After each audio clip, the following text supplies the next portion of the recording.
Let us begin with a very terse description.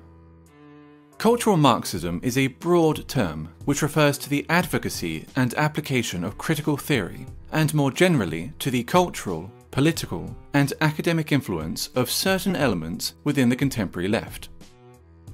The roots of cultural Marxism are to be found in what is commonly known as the Frankfurt School. The term arose informally to describe the thinkers affiliated or merely associated with the Frankfurt Institute for Social Research at the Goethe University in Frankfurt, Germany during the interwar period. Critical of both capitalism and Soviet socialism, they sought to address the perceived shortcomings of classical Marxism in the pursuit of societal change. Their work came to be referred to as critical theory. Defining or categorizing critical theory is exceptionally difficult, for it pertains to a broad, almost disparate set of ideas, individuals, and approaches. The underlying and enduring aspect of critical theory, common to all its offshoots, nonetheless, is the creation of interdisciplinary theories that might serve as instruments of social transformation. During the 1960s, the Frankfurt School critical theory gained traction with some segments of the left-wing and leftist thought in both Europe and North America. Today, its influence is felt throughout Western academia, dominating the social sciences and humanities. Gender studies and whiteness studies being two such examples. One of the most influential critical theorists and an original member of the Frankfurt School was Herbert Marcuse. A cursory glance at any paragraph written by Marcuse will set alarm bells ringing for anyone even remotely familiar with the current culture of intolerance on college and university campuses. Consider the following passage from his 1965 essay, Repressive Tolerance. The small and powerless minorities which struggle against the false consciousness and its beneficiaries must be helped. Their continued existence is more important than the preservation of abused rights and liberties, which grant constitutional powers to those who oppress these minorities. Social justice, feminism, neo-progressivism, and post-colonialism, to name but a few, are all movements inspired by or born out of critical theory, and thus all come under the umbrella of cultural Marxism. Be it gender, sexual orientation, family, race, culture, or religion, every aspect of a person's identity is to be questioned, every norm or standard in society challenged, and ideally altered in order to benefit supposedly oppressed groups. Classical Marxism saw class conflict as occurring between the bourgeoisie and the proletariat, between the haves and the have-nots. Cultural Marxism views such a conflict as existing between the oppressed and the oppressors, between those with privilege and those without it. The working class has been replaced by minorities. Majority groups are typically defined as privileged and oppressive, with minority groups accordingly labelled underprivileged and oppressed. Heterosexuals are oppressive. Cisgender people are oppressive. Whites are oppressive, especially white men. Christians are oppressive. Those that do not fit into these groups are thus considered oppressed.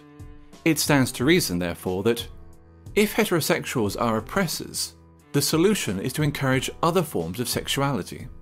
If whites are oppressors, the solution is racial diversity.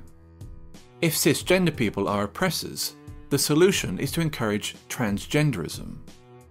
If Christians are oppressors, the solution is to propagate Islam.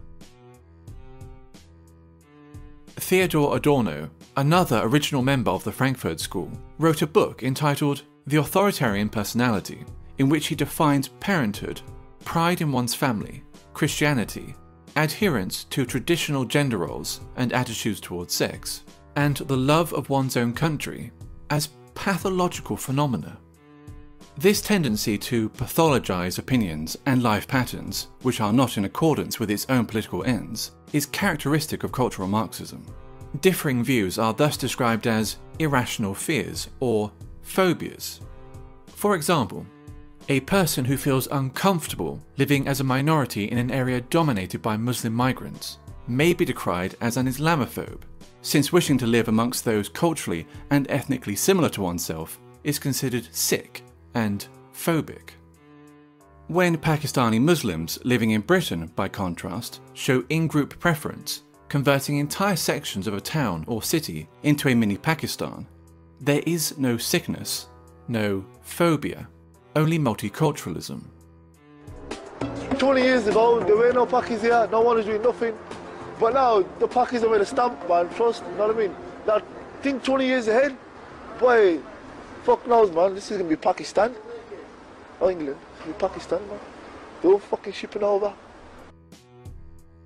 A popular and propagandist manifestation of cultural Marxism is political correctness, in which media channels and social scientists make it a mandatory exercise to do the following. Question common language. Illegal immigrants, for example, are to be referred to as undocumented migrants, while ethnic discrimination is referred to as affirmative action. Their ambition to define and redefine words can be seen as a means of controlling the discourse and altering cultural norms. Racism and sexism have been redefined as a product of prejudice plus power, which leads to such ridiculous statements as, "There's no such thing as sexism against men," and "I, an ethnic minority woman, cannot be racist or sexist towards white men." Maintain an unwaveringly favourable view of groups which are marked as being oppressed. Islam is a religion of peace. Black Lives Matter is a peaceful, legitimate protest movement. Feminism is only about equality, and so forth. No deviation from the aforementioned narrative will be entertained, ever, nor will criticism. While communism, as Marx envisioned it, offered the resolution of class conflict in a utopian social system, all that cultural Marxism offers is a desolate form of eternal warfare between ever more narrowly defined groups of offended minorities.